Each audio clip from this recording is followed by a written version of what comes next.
KBS 한민족 방송을 사랑해 주시는 동포 여러분, 안녕하셨습니까? 보고 싶은 얼굴, 그리운 목소리, 이소연입니다. 한 연구단체에서 실험을 했습니다. 하얀 쌀밥을 플라스틱 용기에 넣어서 한쪽에는 고맙습니다, 감사합니다, 이런 긍정적인 말을 들려줬고요. 또 다른 한쪽에는 짜증나, 미워, 보기 싫어, 이런 부정적인 말을 시간 날 때마다 들려줬다 그래요. 그런데요, 한 달 후에 용기를 열어서 확인을 했더니 긍정적인 말을 들었던 쌀밥에는 누룩 냄새가 구수하게 나면서 하얀 곰팡이가 피었고요. 부정적인 말을 들은 쌀밥에는 시커멓고 냄새가 나는 검은 곰팡이가 피어났다고 합니다. 참 신기하죠? 쌀밥도 이렇게 긍정적인 말에 뽀얗게 누룩이 들고 또 시커멓게 썩어가기도 하고. 그렇다면 사람은 어떨까요? 더 말할 것도 없겠죠? 오늘은 긍정적인 말, 좋은 말로 하얀 곰팡이를, 그리고 사랑의 곰팡이를 우리 마구마구 피웠으면 좋겠습니다. 자, 오늘 첫 곡은 이용선의 국악가요입니다. 참 좋은 말. 동포 여러분의 편지 사연으로 함께하는 시간, 행복우체통입니다. 화요일에 행복우체통, 홍익대학교 글로벌 경영학과 전춘화 교수님과 함께하는 날이죠. 어서 오세요. 안녕하세요. 정말 신기하지 않습니까? 이렇게 쌀밥이 반응을 보인다는 게 어쩌면 이렇게 누룩곰팡이가 생기고 또 시커멓게 변했을까? 저도 쌀도 말을 알아듣나 봐요. 그러니까요. 네. 왜냐하면 이 영상을 직접 실험하는 거를 영상을 네네. 봤거든요. 네. 너무너무 신기한 게 저희가 생각했던 그 쌀밥은 사실 생명체가 없다고 생각하는데 그럼에도 그렇죠. 불구하고 네. 칭찬을 해준 곳은 곰팡이가 껴도 하얗게 끼고 네. 막 이제 그 독설하고 이거에 대해서 부정적인 말 할 때는 막 시커멓게 곰팡이 끼는 걸 보고 네. 진짜 말에도 어떻게 보면 그 안에 무기처럼 좋은 말 할 때는 이게 온도가 있는 거죠. 그렇죠, 그렇죠. 네. 제가 이제 요즘 보는 책인데 이게 2017년도, 16년도에 이기주 작가님이 나온 책인데 언어의 온도라는 책이 한때 굉장히 네네네. 유행을 했거든요. 있습니다. 네, 그 책을 보게 되면 언어 자체가 사실 우리가 말할 때는 그냥 뱉는 말인데 네. 그 받는 사람, 듣는 사람은 그 온도를 느끼면서 차갑고 따뜻하고 이걸 느끼는 거잖아요. 그래서 언어를 할 때 정말 내가 말을 할 때는 내 기분이 아니라 듣는 사람 기분을 맞춰서 얘기를 좀 잘 해야 되겠다 이런 생각 많이 가지고 있습니다. 네. 제가 요즘에 코칭 공부를 하고 있거든요. 네. 네. 그랬더니 거기서도 어떤 지금 언어의 온도 얘기를 하셨는데 긍정적인 말과 부정적인 언어가 상대방에게 얼만큼의 상처를 주는지, 그리고 또 얼만큼의 용기와 희망을 주는지 깜짝깜짝 놀라게 되더라니까요. 그렇죠. 우리가 생각해보면 초등학교 때부터 쭉 이렇게 크면서 상대방의 언어에 대한 그 표현의 기대치에 따라서 네. 내가 행동도 많이 달라지잖아요. 그렇죠. 선생님이 왠지 나한테 기대치가 있으면 뭔가 좀 더 열심히 하고 싶고 뭔가 꾸지람하게 되면 살짝 삐뚤게 나가고 그래서 네. 이 언어라는 것이 얼마나 중요한가 이거를 어른 되면서 더 많이 느끼게 되는 거죠. 그래서 그런 말이 있잖아요. 언어의 궁합이란 네. 단어가 나오잖아요. 이렇게 부부가 궁합이 있는 것처럼 부모와 자식 간에도 궁합이 있고 그 직장 안에서도 서로 이제 궁합이 있는 것처럼 언어가 그렇게 중요한 이게 교류의 어떤 수단이 되는 거죠. 네. 하긴 뭐 식물이나 동물들도 긍정적인 말을 해주고 또 좋은 음악을 들려주고 그러면 훨씬 더 잘 자란다고 하지 않습니까? 그렇죠. 그 동물 프로그램 보면 네. 막 너무 싸나운 개들, 강아지나 이런 애완동물 보면 네네. 그 주인이 항상 혼내잖아요. 그러니까 이 동물도 같이 반항을 하는 거고. 비슷하게 닮아간다 예, 막 그러더라고요. 그냥 그게 그렇게 보이니까 그렇게 반응하는 거고. 저는 부모님이 꽃을 키우세요. 네. 근데 아빠가 이제 유일하게 집안일 하는 그거 꽃을 이렇게 다듬는데 네네. 아침마다 그 꽃을 사랑해요. 맞아요. 네, 쓰다듬어주고 해서 고맙다. 정말 몇십 년 키우는데 네. 여전히 예뻐요.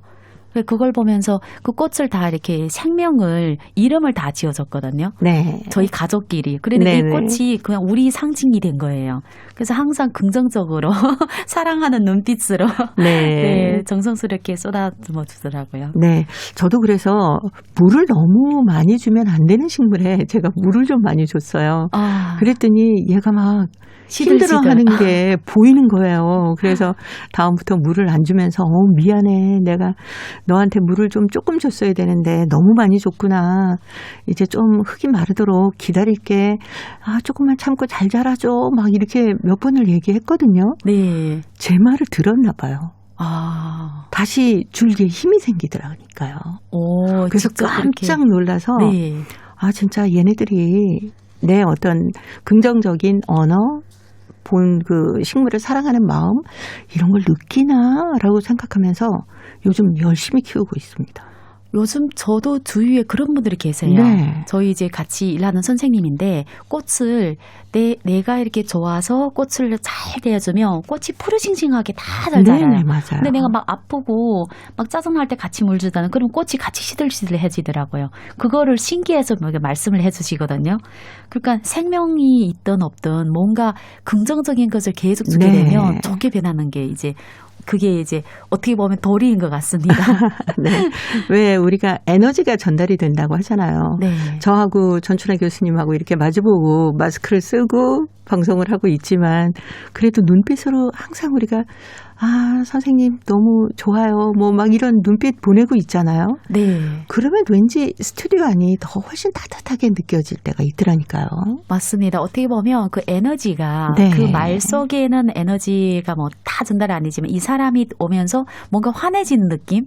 그게 이제 언어로 표현되는 거죠. 네. 그러니까 저는 이제 학교에 가거나 어디 나갈 때 아무리 안 좋은 일 있어도 집을 딱 나서는 순간은 그냥 이제 뭔가 이렇게 태양처럼 온기를 발산하려고 하고 말도 네. 웬만하면 고운 말을 많이 쓰려고 그게 맞아요. 어릴 때부터 이렇게 습관된 것 같아요. 생각해보면 네. 부모님이 많이 그랬던 것 같습니다. 네. 그래서 아이를 학교에 보내놓고 집에 어머니는 계시는데도 아이에게 공부 잘하고 있겠지. 선생님 말씀을 얼마나 열심히 듣고 있을까. 행복하게 공부하고 있으려나. 그리고 아이에게 파장을 계속 보내면 학교에 있는 아이가 그 파장을 느낀다고 그래요. 아, 그래요? 네. 그래서 진짜 엄마가 바라는 것처럼 훨씬 더 열심히 공부도 할 수 있고 눈을 초롱초롱하게 하고 선생님의 말씀을 듣는다라는 연구도 있었다고 합니다.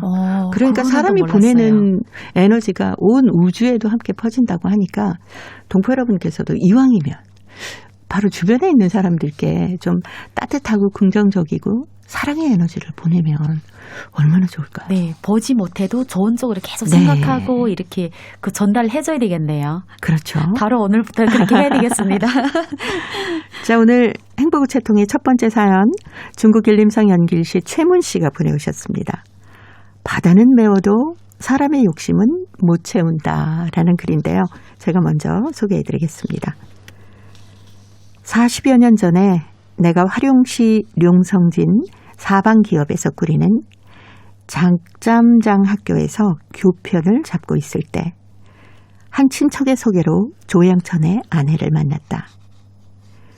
꽃다운 청춘 시절 사랑의 프로포즈도 남기지 못하고 우리 연희는 웨딩드레스와 양복도 입지 못하고 귀중한 사랑의 선물인 금목걸이, 금반지의 교환도 없이 결혼식을 올렸다. 아내는 결혼을 숙명으로 받아들이고 개혁 개방의 동풍을 타고 누에치기, 보따리 장사, 국수 가공 등 개체업을 벌리고 고생을 밥 먹듯이 하며 돈을 열심히 모아서 세 자식의 대학 공부를 시킨 뒤에 시중을 마치고 시내에 취직까지 시켰으며 시집 장가를 보냈다. 어째 이뿐이랴. 나의 교원 생활 30여 년간 집 없이 빈번한 조동으로 시골 학교로 떠돌아다니며 10여 차례 집을 바꾸던 역사의 종지부를 찍고 시내에 90여 평이나 되는 고층 아파트를 마련했다. 또한 나의 오매에도 바라고 바라던 컴퓨터까지 사놓고 누에가 실을 뽑듯이 글을 쓰며 행복을 누리고 있다. 노년의 최대 행복은 건강이라고 아내는 입버릇처럼 되뇌이며 나에 대한 사랑이 지극하여 가끔 외출을 할 때면 강 옆에 어린애를 내놓는 어머니다운 느낌을 받기가 일쑤이다. 우리말에 바다는 메워도 사람의 욕심은 못 채운다 라는 속담이 있다. 나는 얼마 전에 아내와 함께 부르하통하 제방뚝을 따라서 걷다가 아내에게 키가 작다고 얼굴이 쪼글쪼글했다고 나무라면서 그의 비단같이 고운 마음에 아픈 상처를 만들어서 이혼의 위기에까지 이르렀었다. 사람은 욕심이 과분하면 화를 자초한다고 한다.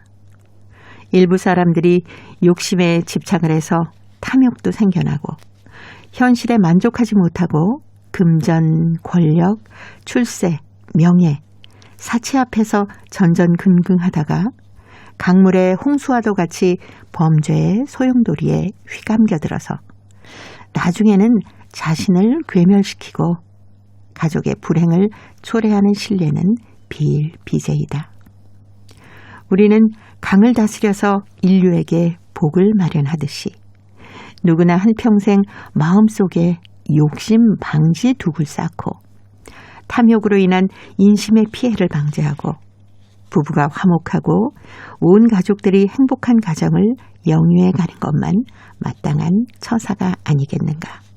노년에 아내의 머리에 흰설이 내리고 이마에 잔주름이 잡혀도 우리 가족의 현숙한 아내, 무던한 며느리, 사랑스러운 어머니, 자애로운 할머니가 된 아내는 처녀 시절보다 더욱 멋지고 아름다워서 나는 다시 태어나도 지금의 아내와 결혼할 것이다. 라고 적어 오셨습니다. 아니, 뚝방길을 잘 걸으시다가 그러니까요. 갑자기 키가 작다. 왜 얼굴에 그렇게 주름이 갔느냐 이렇게 얘기를 하셨다가 네. 아마 그 말씀은 나무라기보다 뭔가 이렇게 그렇죠. 걱정하신 네. 말씀으로 하셨는 건데 듣는 사람은 그렇죠. 여자는 나이가 들어도 여자거든요. 예, 그렇게 얘기하면 굉장히 큰 상처를 입는 거죠. 얼마나 네. 난리 났으면 이렇게 편지까지 써서 방송으로 방송할 정도로. 네. 그래도 마지막에 처녀 시절보다도 더욱더 멋지고 아름답기 때문에 나는 다시 태어나도 지금의 아내와 결혼할 것이다. 네. 라고 얘기까지 하셨으니까 이제 아내분도 좀 마음이 풀리셨을까요? 이 말씀은 아마 정말 진심일 겁니다. 그럼요. 왜냐하면 그 어려운 시기를 같이 겪고 또 그걸 다 이해하고 했기 때문에 그 주름주름 하나하나가 어떻게 보면 고생의 그 고생을 표현하는 거잖아요.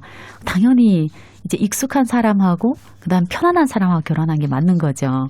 최문 선생님의 아내분이 어려운 환경 속에서도 정말 열심히 살아오셨네요. 그렇죠. 네. 정말 이전의 어머님들 보면 네. 저도 지금 어머니가 됐지만 그때 어머님들과 생활이나 어떤 그런 의지를 비교하면 정말 비교가 안 됩니다.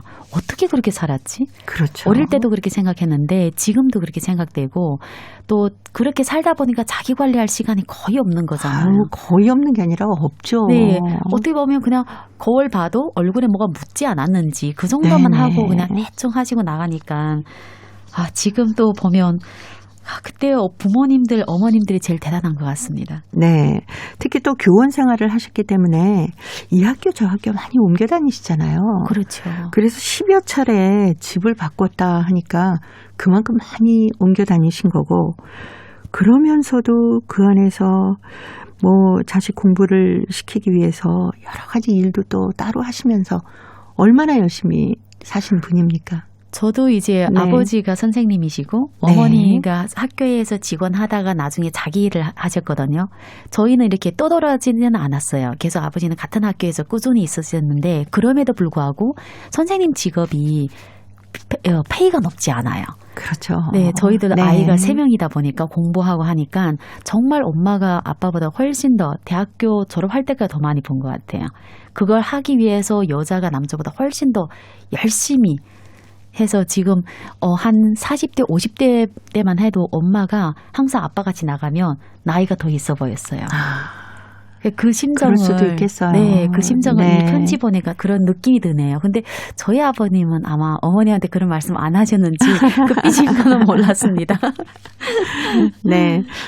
사랑도 표현하는 사랑이 훨씬 더 아름답다고 합니다. 그래서 저희가 최문 선생님의 마음을 담아서 노래를 대신 보내드리려고요. 하수영입니다. 아내에게 바치는 노래.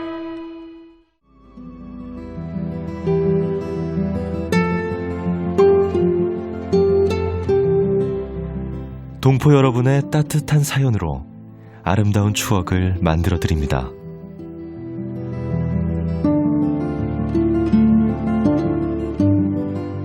보내실 곳은 대한민국 서울특별시 영등포구 여의공원로 13 KBS 한민족방송 보고 싶은 얼굴 그리운 목소리 담당자 앞이고요.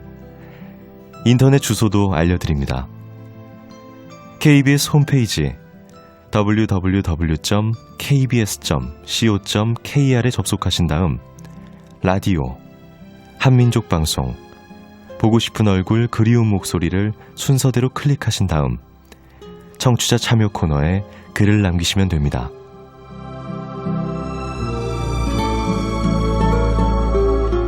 정다운 이야기와 아름다운 음악이 있는 보고 싶은 얼굴 그리운 목소리, 동포 여러분과 늘 함께하겠습니다.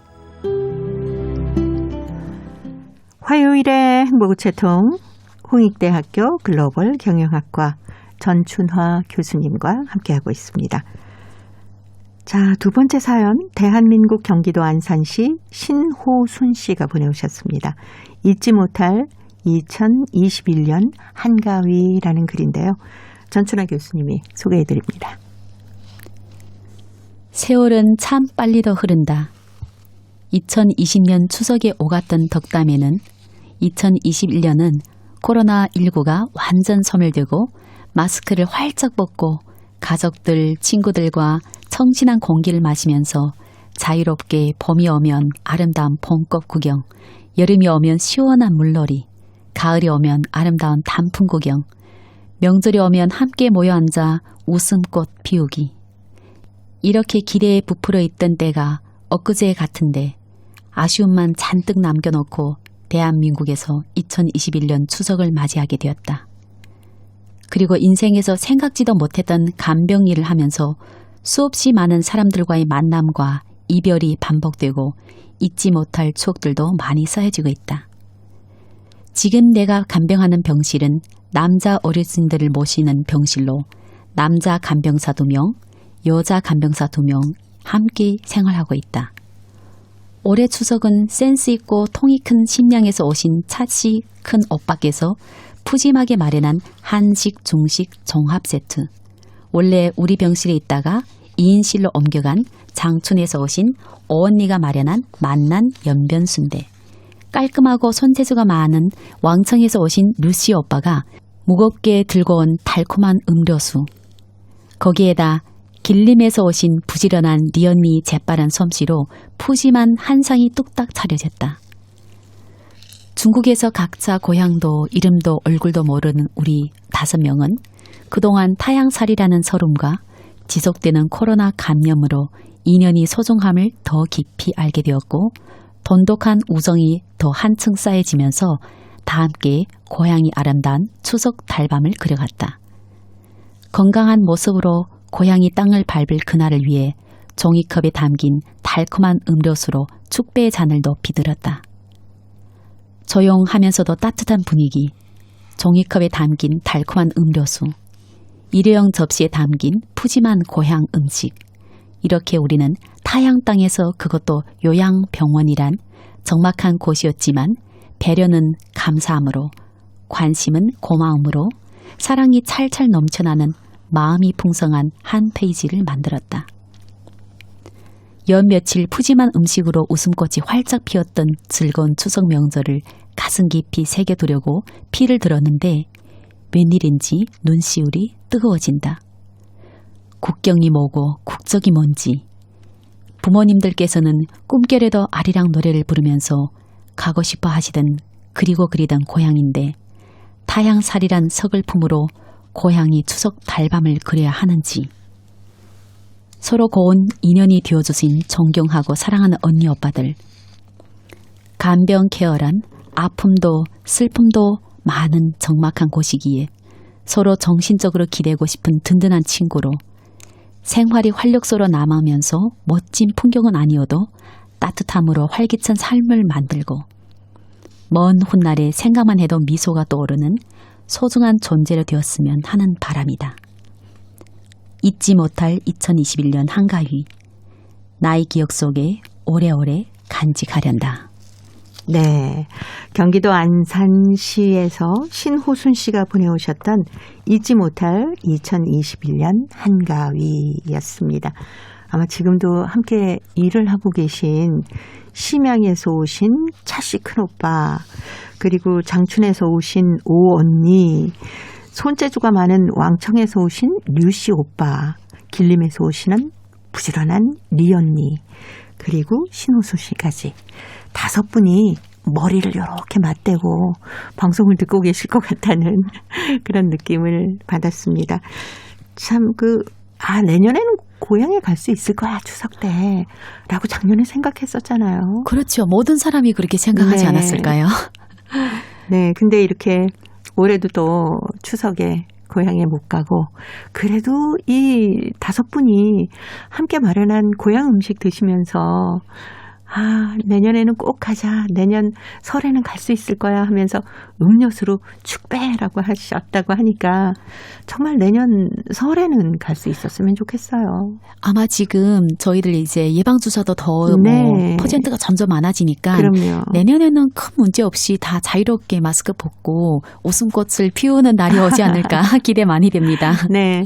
근데도 편지 속에 부모님께서는 그렇게 그리워하시던 고향인데 우리가 막상 이렇게 한국에 와서 여러 가지 일을 하는 중에, 그것도 또 신호순 씨는 간병일을 한다고 하셨잖아요. 네.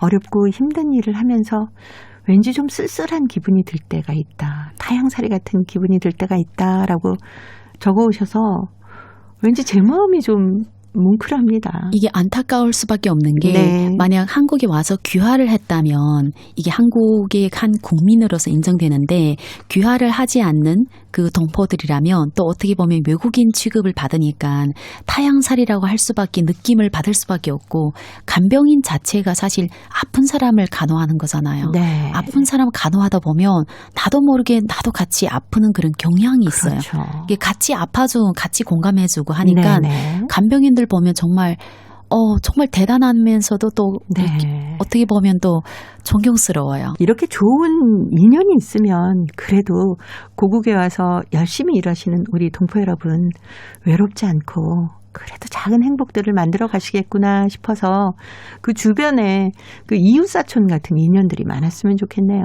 특별히 간병 호실에서 쌓은 인연은 정말 네. 잘 되더라고요. 보니까 간병인끼리도 인연이 쌓고, 또 간병인과 그 아픈 분 있잖아요. 네네. 그분을 퇴원하면서도 그 아픈 시기를 같이 겪었기 때문에, 그래서 간병인들에 대한 처우가 많이 달라졌으면 하는 바람도 많습니다. 네. 그리고 간병한다는 일이 얼마나 힘든 일입니까? 그렇죠.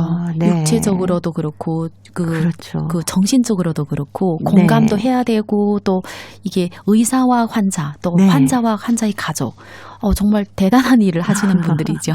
네. 그래서 이제 그 환자분이 퇴원을 하셔도 계속 그 가족들하고 연락도 하시면서 네. 만나시기도 하고 막 그런 분도 계시더라니까요. 맞아요. 그리고 항상 만날 때 다시는 이곳에서 만나지 맙시다. 이렇게 인사를 하잖아요.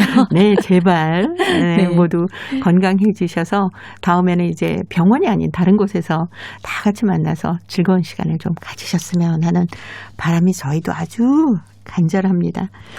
아, 신호순 씨, 오늘도 5분이 같이 방송 듣고 계십니까? 유진표가 불러주는 천년지기 들으면서요. 홍익대 글로벌 경영학과 전소라 교수님과는 또 다음 주에 뵙도록 하겠습니다. 고맙습니다. 감사합니다.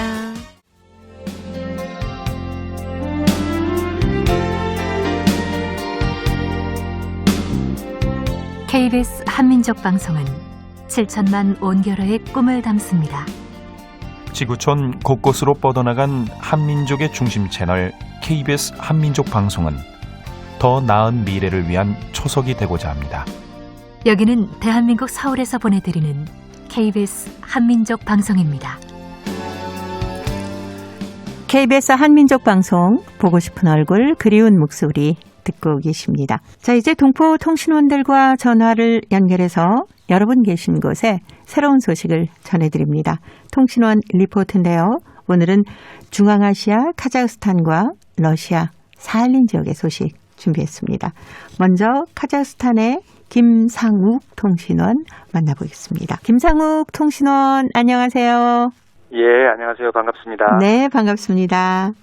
카자흐스탄에서도 한국어와 한류 열기가 아주 뜨겁다는 것을 그동안 김상욱 통신원께서 수차례 전해주셨는데 이번에 카자흐스탄 현지의 초중고에서 한국어가 제2외국어로 격상될 때가 됐다. 이런 주장까지 나왔다면서요. 예, 그렇습니다. 현지 대학 교수의 논문에서 이 같은 주장이 나왔습니다. 8일에 알마트 교육은 개원 30주년을 기념하는 행사가 열렸습니다. 네. 코로나 상황을 좀 고려해서 이제 기념식과 이제 세미나 이 두 가지로 이제 구성이 되었는데요. 그 세미나가 이제 카자흐스탄 한국어 교육 확산을 위한 세미나였습니다. 이제 이 세미나에서 발표된 논문에서 이렇게 나왔습니다. 좀 구체적으로 말씀드리면은 이날 세미나에서요, 카자흐스탄 국립대학교 한국학과의 이제 이병조 교수는 자신이 발표한 논문에서 카자흐스탄 사람들의 한국어에 대한 높은 관심과 또 배움의 열정 등을 감안할 때 한국어의 이제 법적 지위도 격상될 수 있는 때가 도래했다라고 일단 말했습니다. 네. 그리고 그는 이제 카자흐스탄에서는 14개 대학에서 한국어를 가르치고 있고 또 초중고와 한글학교를 포함해서 64개 학교에서 7,900명 정도 학생들이 한국어를 이제 공식적으로 정규 수업에서 배우고 있다고 말을 했습니다. 그래서 이 한국어 교육을 더욱 확산시키기 위해서는 이제 한국과 카자흐스탄 정부 차원의 지속적인 접촉을 통해서 한국어가 제2 외국어로 채택될 수 있도록 해야 한다라고 이제 주장했습니다. 말했습니다. 그리고 이제 이를 위해서 한국어 교원, 그러니까 학교의 선생님들이나 대학 교수들, 한국어 교원의 이제 양성 체계의 아주 완벽한 구축 이게 필요하고 또 이들 교원들에 대해서 좀 더 경제적 지원들을 강화할 필요가 있다라고 이제 어떤 대책까지도 내놓았습니다. 네. 또한 이제 이날 아발로프 루스탄 NIS 이제 여기는 카자흐스탄 이제 국립영재학교가 있거든요. 그걸 NIS라 그러는데 국립영재학교 이제 학교 개발과장이 이날 또 논문을 발표했습니다. 그래서 이날 이제 루스탄 과장이 발표한 거는요. 또 제목이 아주 흥미롭습니다. NIS에서 그러니까 카자흐스탄 국립영재학교에서 제2 외국어로서의 한국 학습이라는 이런 또 주제로 논문을 발표해가지고요. 정말 그야말로 카자흐스탄에서 한국의 위상이 얼떠한가를 단적으로 또 드러냈습니다. 그리고 또 이날 세미나에서는 또 이 발표한 분들뿐 아니라 네. 한국과 우리 카자흐스탄의 한국 교육 전문가들 그리고 또 일선 한국어 교육 현장의 아주 다양한 사례들 이런 것들이 이제 소개되고 발표되고 서로 또 경험을 공유하였습니다. 오늘 카자흐스탄 소식 여기까지 듣겠습니다. 소식 잘 들었습니다. 네, 감사합니다. 네, 고맙습니다. 카자흐스탄의 김상욱 통신원이었습니다. 이어서 러시아 사할린으로 가볼까요? 배순신 통신원 만나보겠습니다. 배순신 통신원 안녕하셨습니까? 네, 안녕하세요. 반갑습니다. 네, 반갑습니다. 한글날을 맞으면서 유즈노 살린스크시에서 공개 수업이 있었다면서요? 한글날 맞아. 요즘 사할린시 제36 유치원에서 중급반 유아들의 공개 수업이 있었습니다. 공개 수업은 발표회 형식으로 진행되었는데요. 유치원 강당에 6세 아이들 약 40여 명이 이렇게 모였는데 중급반 두 그룹이었어요. 이들은 한국 동요 놀이 율동 등과 함께 즐거운 한글날 행사를 가졌습니다. 보통 사할린에서 한민족 관련 유아들 공연은 가장 유명한 동요와 율동으로 이루어지는데 이날 발표된 예였습니다.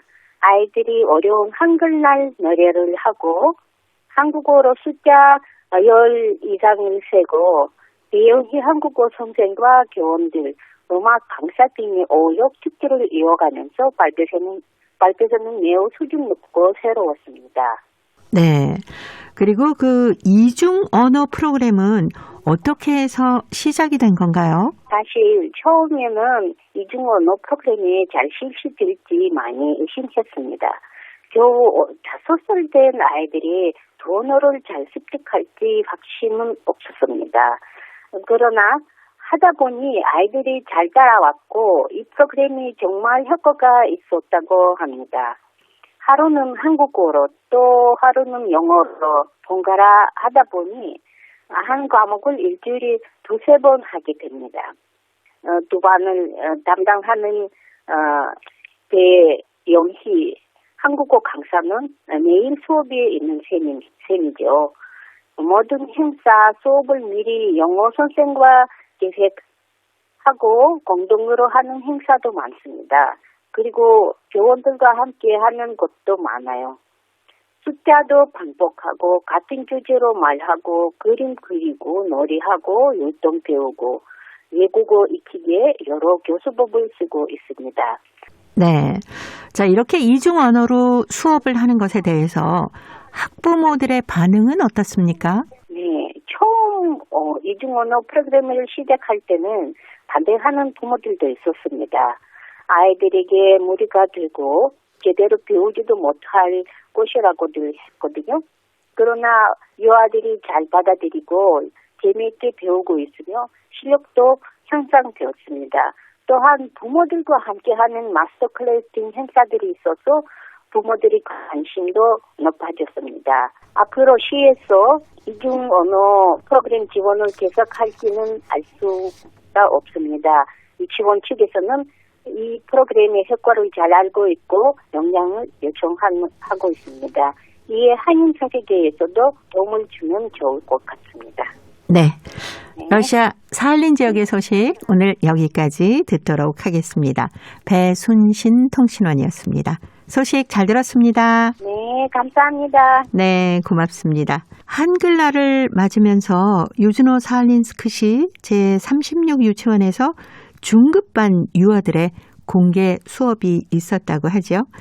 유치원 강당에 5살, 6살 어린이들 약 40여 명이 두 그룹으로 나뉘어서 한국 동요, 놀이, 율동 등을 통해서 즐거운 한글날 기념 행사를 가졌다고 합니다. 아이들에게는 꽤 어려웠을 텐데 한글날 노래를 불렀고요. 또 한국어로 숫자 10 이상을 세고 발표회는 아주 수준 높고 새로웠다는 그런 소식이었습니다. 자, 이제 퀴즈를 통해 대한민국의 역사와 문화까지 배울 수 있는 퀴즈 한마당 보내드립니다. 동포 여러분과 퀴즈로 하나 되는 시간. 퀴즈 한마당. 아직 멀었어요. 5분만 가면 돼. 5분만 가면 된다는 지가 언젠데 또 5분이야. 이번엔 진짜 5분만 더 가면 돼. 정말이지? 그럼, 그러니까 조금만 더 힘내. 그냥 여기서 내려가면 안 될까? 단풍은 봐야지. 나 단풍 안 봐도 돼. 집 앞 공원에서 실컷 봤어. 집 앞에 있는 단풍하고 이산 단풍하고 비교할 수가 없지. 그렇게 예뻐? 그럼 금강산 단풍 못지 않다니까. TV에서 봤어. 이거 TV에서 보는 것하고 같아? 정상에서 직접 봐야지. 그래서 이렇게 힘들게 올라가는 거잖아. 안 보면 평생 후회할 거야. 지금까지 본 것도 좋아. 나 후회 안 할 테니까 그냥 집에 가자. 응? 고지가 저긴데 여기서 포기하겠다고? 정상은 훨씬 더 예뻐. 나보다? 아니, 너보다는 조금 덜 예쁘지. 역시 선일이 너밖에 없다. 이정의 배낭 줘. 내가 들고 갈게. 자, 단풍 보러 출발! 네, 여자친구와 이산으로 단풍 구경을 갔는데 너무 힘들어서 포기하려고 하죠. 그러게요. 요즘 단풍철이라서 단풍 구경 가는 분들 많으실 텐데요. 이산의 단풍은 한국에서 단풍 명소로 첫손에 꼽힐 정도로 절경입니다. 이산은 강원도 속초시와 양양군, 고성군, 인제군 4개의 시와 군에 걸쳐 있는데요. 한라산, 지리산에 이어서 남한에서 세 번째로 높은 산입니다. 이 산은 주봉인 대청봉을 비롯해서 700여 개의 봉우리로 이루어져 있는데요. 이 산을 풍악산이라고도 부르는데요. 가을이면 단풍이 아름다워서 붙여진 이름이라고 합니다.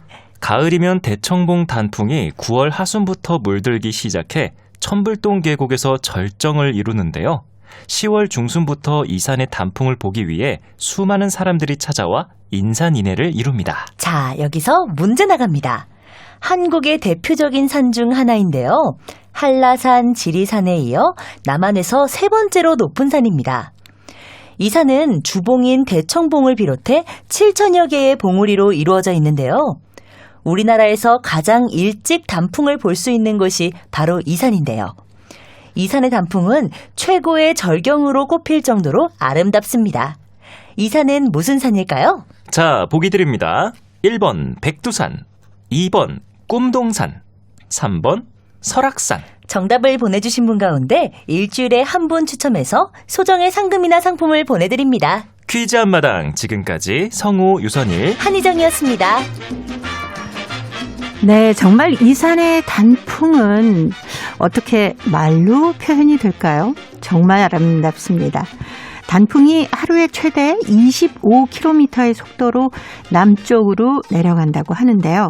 아마 다음에는 유명산, 지리산, 내장산 이런 단풍들이 또 기다리고 있겠죠.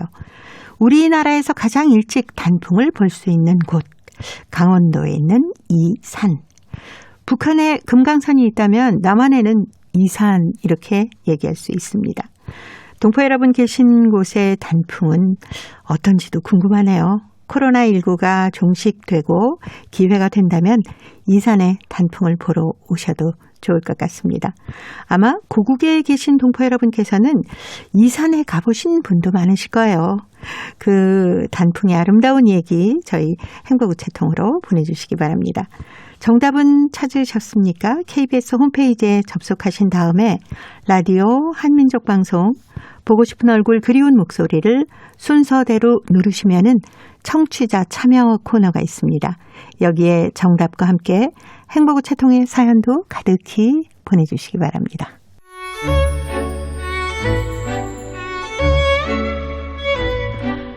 고려인들의 역사를 재조명하고 그들의 삶의 애환을 살펴보는 시간, 고려인 이야기. 사단법인 고려인 마을 역사유물 전시관의 김병학 관장님 전화 연결해서 만나보도록 하겠습니다. 관장님 안녕하셨습니까? 네, 안녕하십니까? 네, 잘 지내고 계시죠? 예, 네, 잘 환절기 건강에 항상 조심하시기 바랍니다. 네, 감사합니다. 네, 홍범도 장군의 유해가 지난 광복절에 고국으로 봉환이 됐는데 홍범도 장군의 친족 후손이 북한에서도 홍범도 장군을 우리가 모시겠다 이렇게 얘기했는데 평양이 아니라 한국으로 할아버지의 유해를 모시고 싶었던 것인지 그 연유는 뭐였을까요? 글쎄요, 제가 그분을 제가 몇 번 만나 뵌 적은 있거든요. 네. 그런데 그때는 제가 고려인 역사에 그렇게 깊이 들어가기 전이었고, 그때가 90년대 중반쯤 될 겁니다. 95년 정도에 제가 그 모국어 신문사에서 기자로 일할 때, 그때 신문사에 그분이 한 몇 번씩 찾아와서 그 홍범도 장군에 대한 이야기를 하시고 그렇게 했었습니다. 그리고 네. 그 뒤로는 제가 유감스럽게도 못 만났는데, 그분이 이렇게 남긴 청원서를 나중에 제가 발견을 했습니다. 그래서 그 의도는 잘 모르겠는데요. 그런데 제가 봐서는 당연히 그럴 것 같습니다. 왜 그러냐면 북한에서는 김일성 우상화 그리고 모든 독립운동도 어떻게 보면 김일성을 위해서 위한 어떤 그런 운동으로 이렇게 많이 왜곡이 되고 있지 않습니까? 아마 그분은 그런 것을 알았지 않을까 생각이 됩니다. 홍범도 장군이 태어난 곳이 이렇게 평양이고 그렇지만은 그럼에도 불구하고 또 대한민국에서는 우리의 그 독립군들을 독립운동을 하셨던 분들의 역사와 그분의 행적을 사실 그대로 기록을 하고 이렇게 기리고 있다는 사실을 이분도 충분히 알고 그 사이에 그 내용을 알고 있었기 때문에 반드시 대한민국으로 가야 된다 했지 않을까 생각이 됩니다. 그리고 또 하나는 네. 1962년에 우리는 홍범도 장군이 안 계시지만 홍범도 장군을 우리 독립운동 유공자로 이렇게 서운을 그때 드렸죠. 네네. 그리고 아마 이런 사실이 큰 영향을 미쳤을 걸로 저는 생각을 하고 있습니다. 아마 당연할 것 같습니다. 홍범도 장군은 우리는 62년부터 이미 서운을 했기 때문에요. 네. 그 홍범도 장군의 유일한 친족이 쓴 그 청원서 김병학 관장님이 언제 처음 보셨습니까? 저는 유감스럽게도 그 당시에는 제가 확인할 처지도 아니었고요. 네. 이분이 1994년 8월 29일에 이 청원서를 제출을 했는데 네. 그 당시에는 제가 카자흐스탄에 들어간 지가 2년밖에 되지 않았던 시점이고 나이도 어렸고 네. 또 고려인들의 역사에 대해서도 제가 정확히 모르던 시점이었기 때문에 제가 그때는 유감스럽게도 확인을 해보지 못했습니다. 그런데 이분이 쓴 청원서를 보면은 그때 홍범도 장군 묘가 안장되어 있는 카자흐스탄 그슬로르다 중앙묘역관리부장 네. 그리고 당시에 홍범도 장군 직계 후손이 없었기 때문에 네네. 그 그슬로르다 고려인 집거지에 이 고려인 그 뜻있는 후손들이 홍범도 재단을 만들어서 운영을 하면서 묘지도 관리하고 나름대로 활동을 했었습니다. 그런데 그 홍범도 재단 대표 앞으로 이렇게 동시에 이렇게 청원서를 보냈거든요. 네. 거기에는 보면은 나는 1925년생인데 홍범도 장군의 유일한 친족으로서 홍범도 장군의 묘를 반드시 대한민국으로만 봉헌할 것을 청원한다. 그리고 대한민국 외에 다른 지역으로 가는 건 절대 원치 않는다. 그리고 또 하나는 나의 허락이 없이는 어느 누구도 홍범도 장군의 묘를 이렇게 파헤치거나 그럴 권리가 없다는 것을 이렇게 선언한다. 이렇게 하면서 냈던 그 청원서를 저도 접해보고 네. 정말 깜짝 놀랐습니다. 이런 분들의 이런 노력이 있었기 때문에 북한에서도 가져가고 싶고 우리 고려인들은 또 이러지도 저러지도 못하고 망설이고 그런 많은 우여곡절이 있었음에도 불구하고 이런 노력들이 차근차근 쌓여서 홍범도 장군의 유해가 결국 우리나라 대한민국으로 봉헌될 수 있었지 않나 생각을 해봅니다. 네. 지난 그 특별 전시회에 이 청원서 사본이 전시가 됐었다고 말씀하셨잖아요. 네, 네. 사본을 전시했습니다. 사본을 제가 소장하고 있기 때문인데요. 네. 유감스럽게도 원본은 없는데 원본은 사실 그렇죠. 청원서 원본을 제출해버리면 그쪽에 다시 그 요청을 하게 되면 그것을 사본으로 만들어가지고 내줍니다. 그렇죠. 원본을 내주는 법이 없기 때문에. 네네. 그래서 지금 사본만 가지고 있고요. 그래도 그것은 홍범도 장군 유해 봉헌에 있어서 보이지 않는 우리 고려인들의 어떤 노력 그것을 보여주는 가치 있는 자료로 이렇게 생각을 합니다. 네. 그 관장님께서는 어떤 계기로 그 홍범도 장군의 친족 되시는 분들하고 인연이 되신 건지도 궁금하네요. 이것은 정말 우연이었는데요. 네. 물론 이제 홍범도 장군 친족이나 직계 후손 이런 부분에 지금도 논란이 있습니다. 왜 그러냐면 홍범도 장군의 그 직계 가족은 이미 1908년에 그 부인이 일본 경찰에 체포되어 고문으로 숨지고 또 아들은 그로부터 한 달 후에 그 전투 과정에서 죽고 이래저래 해서 홍범도 장군 그 가족에 대해서는 지금 그 뒤로도 새로운 가족을 이렇게 이루었다는 이야기도 있고 어떤 짤막한 기록들도 있는데 그게 이렇게 명확히 밝혀진 것이 없습니다. 그래서 지금 명확히 알려진 것이 없어서 지금 학자들이 더 추적을 해보고 있는데 그렇기 때문에 이제 홍범도 장군의 그 친족 이런 분들은 그야말로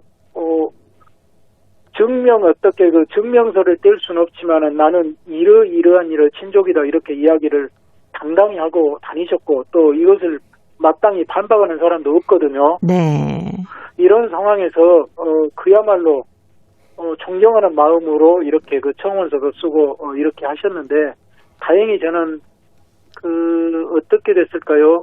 한국인으로서는 참 드물게 우리 고려인들의 모국어 신문사에서 제가 일을 2번을 했는데 네. 그 기간에 고려인들의 모든 원로, 학자, 문화예술인 그리고 인텔리들 그리고 애국자들 이런 분들이 유일하게 다닐 수 있는 곳이 신문사입니다. 네. 신문사에 와서 자기들의 한을 토로하시기도 하고 그렇죠. 또 신문에 어떤 기사를 요청하기도 하고 그러다 보니까 제가 고려인 원로들 많이 뵀는데 그때 홍범도 장군의 이렇게 그 유일한 친족 손녀라고 하시는 그 홍예가젤이나 네. 그분이 신문사에 와서 그 홍범도 장군에 관련해서 하소연을 여러 번 했었습니다.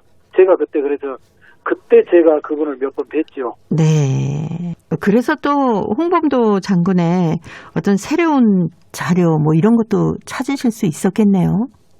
그것도 신문사 덕분입니다. 제가 신문사에 있다 보니까 당시에 카자흐스탄도 그렇지만은 우즈베키스탄이나 러시아 또 연해주 쪽에 사는 분들도 예전에 홍범도 장군하고 관련이 됐거나 직접 알았던 분들이 신문사에 기사로 내달라면서 한국어나 러시아어로 이렇게 직접 손으로 쓰시거나 타자를 쳐가지고 그 자료들을 이렇게 가끔씩 보내십니다. 네.